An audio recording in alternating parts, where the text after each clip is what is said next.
bagal talaga ng takbo nitong vapor tabo. Yung mga bangka, mga basa, at yung mga Indyong nagsisipaligo at nagsisilapa, nakakasira sila ng kagandahan ng kalikasan. Bibilis sana ang takbo nitong vapor tabo kung hindi lang talaga sa mga Indyong yan.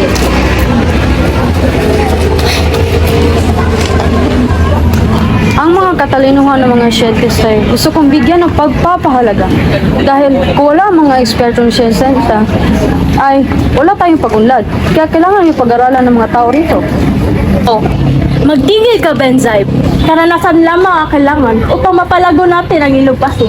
Hindi na natin kailangan mag-aral ng siyensya na yan. Hindi. Matalino pag-iisip ang kailangan. Dapat mong isipin isang malaking suliranin ang liko-liko at mabuhanging ilog Pasig. Mga simpleng problema lang yan na alam nyo, nangangailangan ng simpleng lohika. Iba doon sa studio. Ngunit saan kukuha ng ipambabayad sa mga manggagawa? Problema ba yan? Eh di pagawin natin lahat. Bata o matanda, hindi sila bayaran. Hindi na yan magiging magsik. Walang magandang maidudulot yan kundi kaguluhan. Kaguluhan? Bakit? Dati ba'y nag-alsa ang mga video? At, teka, isang simpleng problema na pwede naman natin yan solusyonan. Madali lang yan. Bukay ng isang malalim na kanal sa isang lagusan sa Ilog Pasig na lalabasan ng Maynila. Ngunit hindi taga-ehepto ni Hudyo ang iyong kaharap. Ang mga Pilipino ay miminsang maghimagsik. Hindi. Ang iyong sinasabi ay nakalipas na. Sadyang ang patay ay patay na. Ang sadyang malakas ay yung mga buhay. Indyong Ingles. Kumusta si Kapitan Jug? Mabuti naman po ang kanyang kalagayan. Mabuti kung gano'n. Natitiyak kung mukulaman sa Akademya ng Wikang Kastila. Hindi na yun matutupad. Wala naman ako. Nagkakamali po kayo. Kung hindi ngayon ay bukas na ho namin matatanggap ang pahintulot. Si Padre Irene na aming binigyan ng 2 kastanyong kabayo ang siyang tutulong sa amin sa Kapitan General. Saan kayo kuha ng pera? Nagambag-ambag na po ang mga estudyante. May mga profesor na rin po. Ang kalahati ay Kastila at ang kalahati naman ay mga Pilipino. Nakikilala niyo ba si Makaray? Bukas para doon niya inialok ang kanyang bahay upang gawing paaralan. Sana magtagumpay kayo. Iwan ko muna kayo dito. Ano nga pala ang sabi ng amain mo tungkol kay Paulita?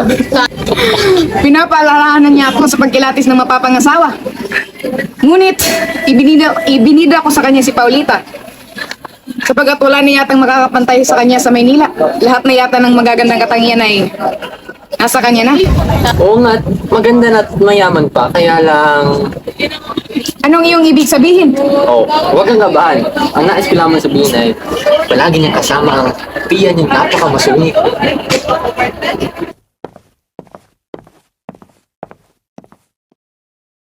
Kamusta, Senyor Basilio? Ikaw ay papauwi na at magbabakasyon? At sino naman to? Hindi Isang po, kababayan? hindi po, pero magkalapit lamang ang aming bayan. Siya nga po pala si Isagani Don Simon. At siya naman po si Isagani. Kamusta ang lalawigan? Ang dinig ko'y mahirap ang mga tao kasi hindi makabili ng mga alahas. Hindi kami bumibili sapagat hindi naman ito kailangan. Huwag kang mag-alala.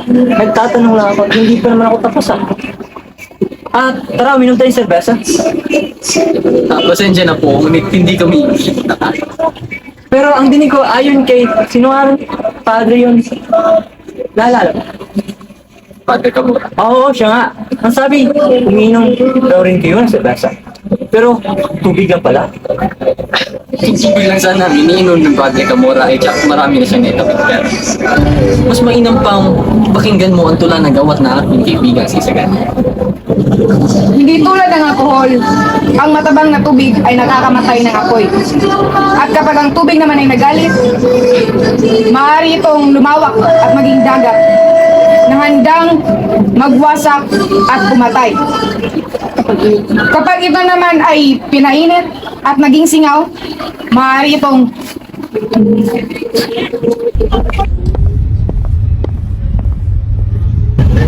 Nakakapangilabot ang taong iyon. Hindi mo ba alam na siya ang tagapayo ng Kapitan Mugera? Talaga? Padre Valentino, hinahanap na po kayo ng mga kasama niyo sa itaas. Susunod na ako. Kakausapin ko muna ang aking pamangkin. Huwag kang aakyat sa kuberta habang ako'y naroon. Opo. Ang totoo ay ayaw na lamang akong makausap si Doña Victorina.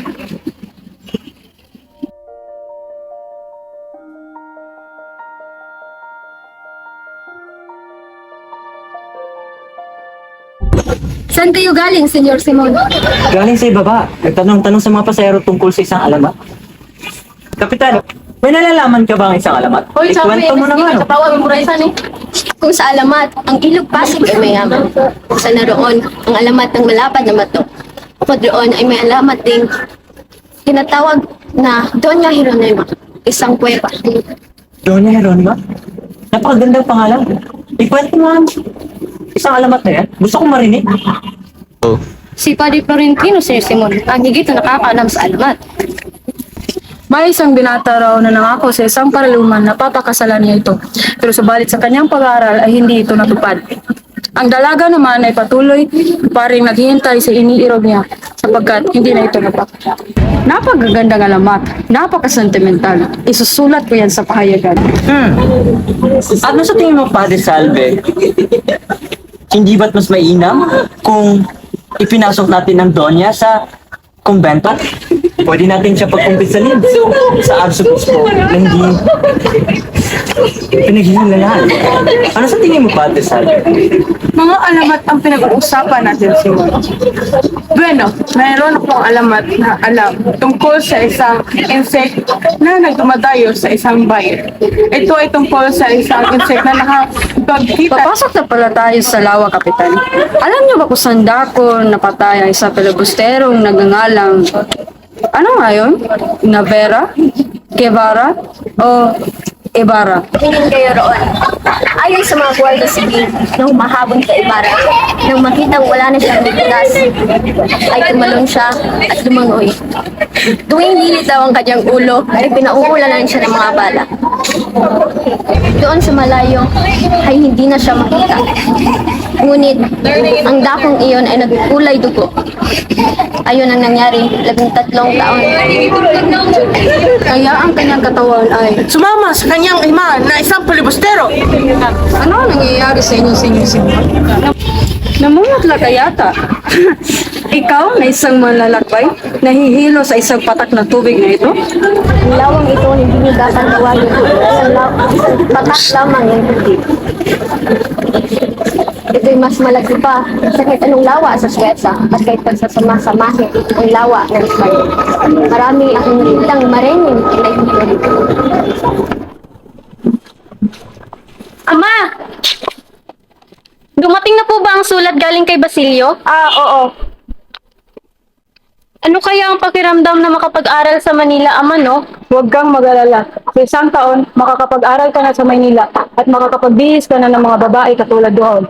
Talaga, Ama? Salamat! Sige, babasahin ko muna tong sulat. Oh, anong problema, anak?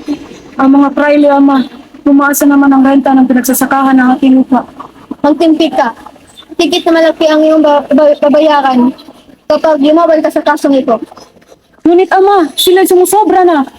Pagpauminhin ka, ipagpalagay mo na lang na ang iyong pera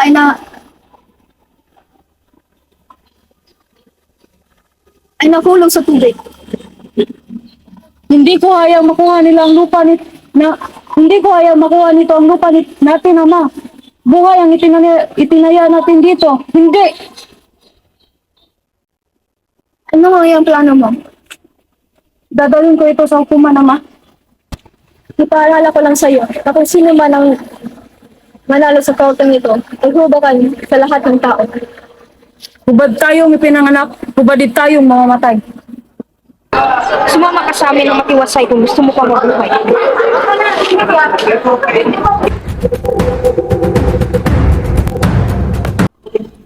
Kailangan ko bang magkaalila kay Hermano Tenchang?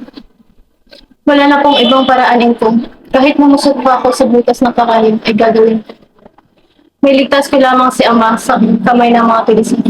Pero, may ba siguro kung pisang lako na po ang aking mga alahas, pwera na lang sa bigay na agnas ni Basilio. Ngunit, kulang pa rin po ito. Malalim na po ang gabiing ko. Matulog na po kami.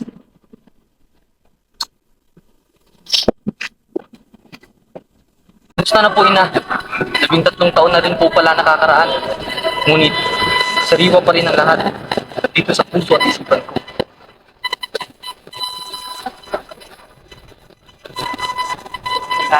Nay, hindi!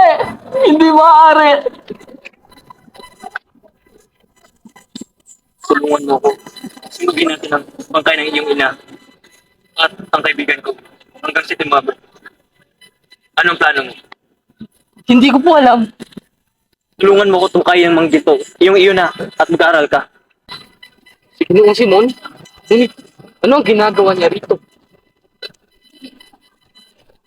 May maitutulong po ba ako sa inyo, Ginoo? At ba't nandito ka sa kaligitnaan, kadiliman ng isang kagubatan? Kung naaalala niyo pa, 13 taon na nakakaraan. Dito rin sa mismong puok na ito, kayo ang nagandog sa akin ng isang pakikiramay. At sa palagay mo, sino ako? Kayo po si Crisostomo Ibarra, sa pagkakaalam ng mga kapatid. Mas nalihim kang nalalaman. Pwede mo ikasawi. Sana hindi ikaw na lang lumapit. Pagkat ikaw mismo nakatuklas ng aking lihim. Kung gayon ay nagkamali pa ako ng pagkakilala sa inyo. Oo, ikaw. Nagkakamali ka talaga. Kasi ikaw yung sisira ng aking plano. Pero pwede mo akong tulungan. Mapatagumpayan ng aking plano. Pero kung ayaw mo, hindi kita papatayin. Ngunit, hindi ko rin hihingin sa iyo na iyo itago ang aking lihim. Kaya, ano pang ginagawa mo? Ano pa hinihintay mo? Hahayaan kitang umalis. Hahayaan kitang mabuhay. Nakasama ang aking lihim. Ngunit isang pagkakamali na nakita mo at natuklasan ang aking lihim. Umalis ka na. Aba! Hoy, tamad! Natutulog ka na, hindi ka pa natatawag. Tinatawag na salamin ang lahat ng ibabaw na pinakinis na inilaan upang gumawa sa pamamagitan ng tilamsik ng liwanag ng mga larawang nasa tapat ng nasabing ibabawang pinakinis. Ang mga bagay-bagay na bumubuo sa ibabaw na pinakinis ay nahati sa salaming metal at sa laaming kristal. Kung bibigyan kaya kita ng pinutol na kahoy, sabihin na nating kamagong na pinakinis ng mabuti at pininturahan. Paano mo mauuri ang mga salaming ito? Ang salaming kamagong ay kasama sa punong kahoy at ang mga punong kahoy ay tulad ng santol at mangga. Hala! Juanito! Aray! Ikaw, huli ka na nga sa klase, nag-iingay ka pa. Ano ang pangalan mo? Placido po. Ah, Placido Penitente. Mas mabuti ko ang tawag ko sa'yo ay Placidong Bolong. 15 araw na pala ang liban mo. Isa pa at magbabakasyon ka na. 4 na araw po, papo lamang ang liban ko. Sa tuwing liliban ka ng isang araw, ay 5 ang katumbas. Kapag lumiban ka pa ng isa, ay lalabag ka na. Mamarkahan pa kita ng isang guhit dahil hindi mo alam ang leksyon ngayon. Kung lalagyan po ninyo ng guhit ang pangalan ko dahil sa pagliban ko sa klase ngayon, ay marapat din po ninyong lagyan ng guhit ang pangalan ko dahil sa pagpresenta ko sa klase ngayon. Aba, at bakit? Hindi mo ba alam na ang isa ay maaaring magsabay na magkulang sa pagpasok at sa di pagkakaalam ng leksyon? Yata't ang iyong pagliban ay nangangahulugan ng karunungan. Ano ang ikakatwiran mo yan, Piloso Castro? Ilagay na ninyo ang lahat ng ekes na gusto nyo. Kaninang umaga ay nakipagkita ako kay Padre Arnie. Sinabi niya sa akin ang nangyari sa Lusanis. Ang lahat daw ay totoo. Ngunit hinayaan na lamang nila ang kataas-taasang lupo ng paaralang primarya ang magdesisyon. Ngunit hindi naman kumikilos ang lumpong iyon. Yan din ang sinabi ko kay Padre Ernie. Ang sinabi niya ay si Don Custodio, ang isang kasangguni sa lupon. Ngunit hindi ko ba si Don Custodio? Yan din ang sinabi ko kay Padre Ernie. Sinabi niya ay malayo na raw ang ating narating. Kung makukuha natin si Don Custodio, ay maaaring makakamit natin ang tagumpay. Sa baba ng paraan, ang insig na si Kuriba, ang mananayo na si Pepay? May isa pang paraan. Maaari tayong lumapit kay Ginoong Pasta. Hindi ba si Ginoong Pasta ay may isang kalaguyong mananahi? Oo, siya nga. Isa siyang kamag-aral ng aking amain. Ngunit ang problema lamang ay kung papaano natin siya lapitan upang kiusapan si Don Custodio na pumanig sa atin.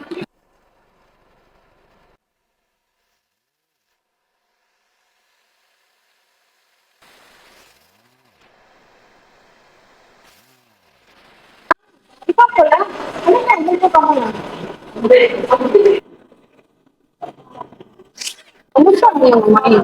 Ayos na ba ang kalagayan? Ganun ba? Ako ay naparito upang makiusap sa inyo na mamagitan sa aming alam mo naming mga kabataan na labis ko ang iyong pagmamahal sa iyong bayan sinila. Kung kaya ako ay humihingi sa inyo upang mabakiling sa aming sunod studio. Ayoko makailang sa mga konversa. Oo at mahal ko ang atinupag sinilang na kailangan ng kabaldan. Ngunit, masaya lang ganyan kami. Ako ay may karamdaman. At maraming nangyari at kailangan ko ng pag-ibang Hindi mo namin hangad na kayo ay malagay sa kagipitan. Isa lang naman mo ang aming layunin, ngunit nagkakaiba lang sa pamamaraan. tama ko ng basagal. Ngunit hindi mo kami nakumakabaw. Ako sa'yo din ako. Pamamalang malalang lang sa mga pambalat. Sinanang din ako. Kung gayoy, mauna na ako pero Kawang-awang binata. Ako rin ay may ganoong pag-isip. Pero, kawang-awang binata. Kawang-awang isagan. Dari mo. Sige, sabihin mo sa amin kung sino. ako po ay si Imoti. Ako ay pinanganak sa Amasis. Paano ka ipinahamak ng batang saserdote? Ako po ay umibig sa isang anak ng sarsidote. Huwag! Hindi ako! Hindi ako! Hindi ako! Ikaw na kurang may timang budhi. Mapagparatang sa kapwa, ikaw na nilapastanganan sa Diyos. Patawan! Buhay pa siya! Buhay siya! Mahabag ka! Basilio, kamusta na si Kapitan Tiago? Mahina na ang pulso. Walang ganang kumain. Tuluyan niya na kumalat ang lason sa kanyang katawan. Ha? Parang Pilipinas lang. Habang tumatagal, lalong nanghihina. Kaya napansin ko hindi mo binasa rin yung libro ibinigay ko sa'yo, tsaka yung sulat. Hindi ko po alam. At bakit naman? Nasa sa'yo yun. Kailangan mo pa siya. Ano ang nararapat kong gawin? Pamumunuan mo ang isang pangkat upang salakayin ang isang simbahan sa Santa Clara. At mamamatay lahat ng tao nandun, maliban kay Kapitan Tiago at kay Maria Clara. Huli na po kayo. Patay na si Maria Clara. Anong huli? Hindi pa patay si Maria Clara. Ika-anin ng hapon niya siya imatay. Tumuroon ako sa kumbento para makibalita. Ito ang sulat ni Padre Sardi, dalayan ni Padre Irini. At dahil lang din dyan sa sulat na iyan, kaya nagkakaganito si Kapitan Tiago. Hindi pa patay si Maria Clara. May pangako siyang magkikita kaming muli. Hindi pwede. Hindi ko man lang nakita ang pagmumukha ni Maria Clara bago siya namatay. Bakit di mo siya pinagtanggol?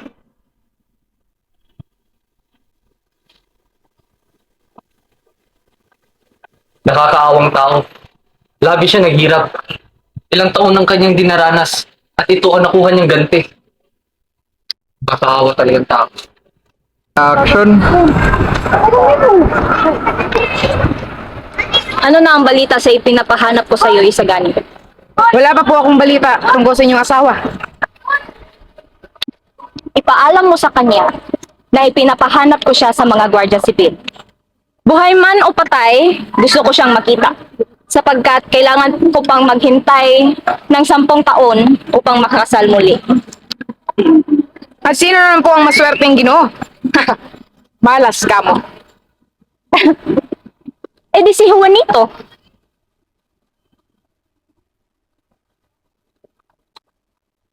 Isagani, nahulog sa malalim na batuhan ng pamaypay. Baka matangay, Isagani!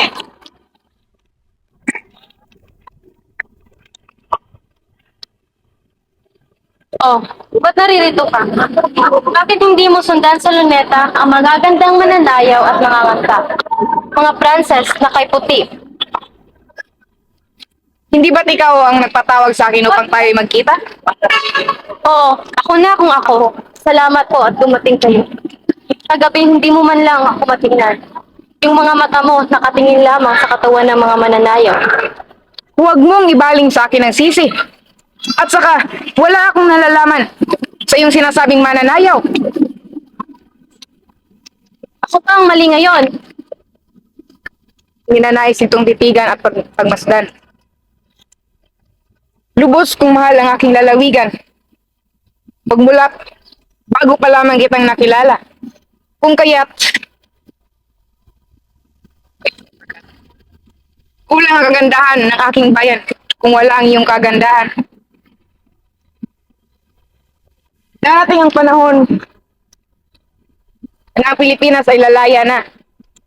At sa mga panahong iyon, saka ko lamang matutupad ang tunay na kasiyahan at ang aking mga pangarap. Pangarap. Yan ang sabi ni Tia Isabel. Kawawa ang bayang ito. Paano kung hindi niyo matagumpayan ang iyong paglaban? Kung magkatotoo yan, matutuwa pa rin kami kung may maghahanap sa aming bangkay. At ituturo ninyo ang aming mga putol sabay pagmamalaki na dyan inilibing ang mga bayaning nagmahal sa aming kalayaan. Langit, Paulita, langit ang aming madarama kung kayong mga nabubuhay ay magpapahalaga. Sino ka? Bakit ka pumanik dito? Nais kong kausapin si Makaray. Kaibigan niya ako. Maghintay ka sa iba. Hindi ako. Bakit ka naparito, Basilio? Gusto sana kitang kausapin. Salamat naman at hindi mo kami pinahirapang hanapin ka. Dakpin siya. Bakit niyo ako dinarakip? Wala akong ginagawang masama. Basilio, huwag ka nang umalma pa. Sa kurahe ko naman tayo sasakay. Hindi kang gumana pag-ibuso ang sama. Ubuti ka lang napigilan ng itiglan. At pati ko lang po ba, Kapitan Diallo? Ilan tumumutla ka? Yung ampun mo, hindi mo ba alam na itarget sa mga kabataang binakit? Kapitan! Kapitan! Mga walang hiya kayo! Buksan niyo itong pinto! Lagi nga po! Nagkaawa-awa ko nga po!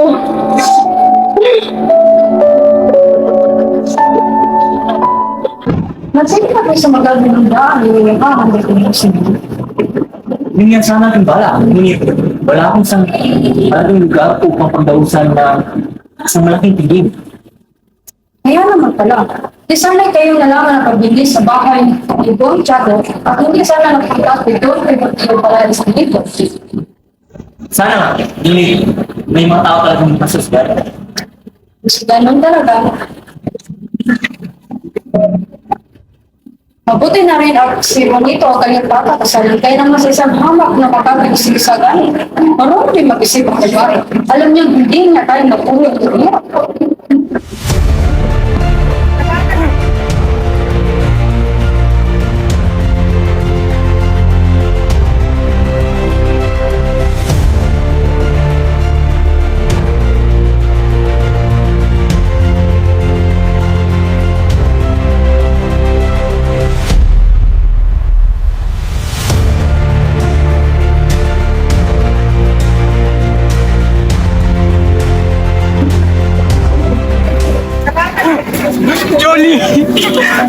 Mahal ko. Bakit mo ko iniwan, Josie? Tuloy, Basilio. Ginoong Simon, isa akong masamang anak at kapatid. Kinalimutan kong pinatay ang aking kapatid at pinahirapan ang aking ina. Ngayon pinaparusahan ako ng Diyos. Wala na akong nararamdaman kundi galit at paghihiganti. Kahit noong may magsikan, ay hindi ako nakialam. Nabigo sila at ako'y nakulong kahit wala akong ginawang kasalanan. Iyon ang parusa sa akin. Narito ako sa labas ng dahil sa inyo. Handa na ako. Handa na ako ngayon ipaglaban ng bayan. Nabigo na siya at siyang kilusan ng dahil sa akin. Urong sulong sa aking mga desisyon. Dahil umibig ako noon. Ngunit ngayon, patay ng aking puso. Wala na akong dahilan pa upang umatras. Maganda kasi. At sa tulong mo ay magtatagumpay tayo.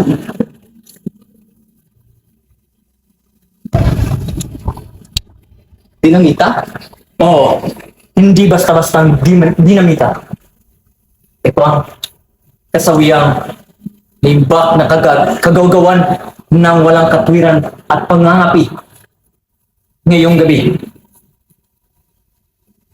makakarinig ng isang pagsabog, isang kamatayan, at pakasalanan hindi magawagawang para sa akin.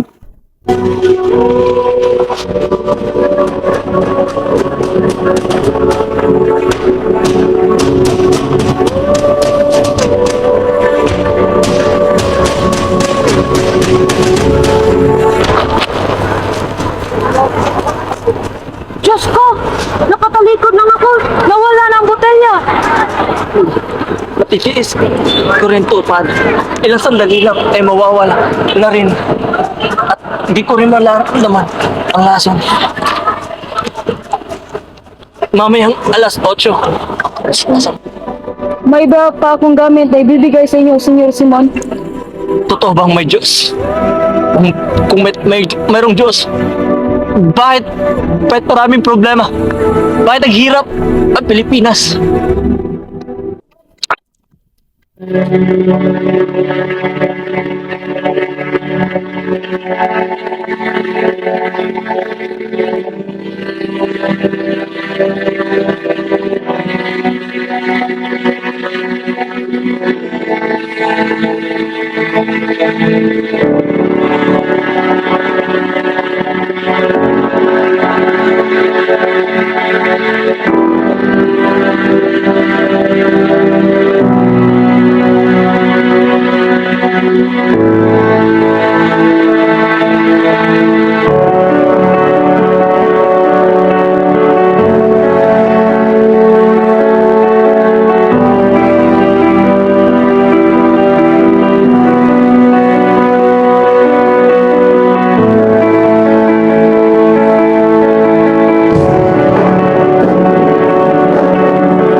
Ang kayamanan ang siyang ugat ng lahat ng kasamaan.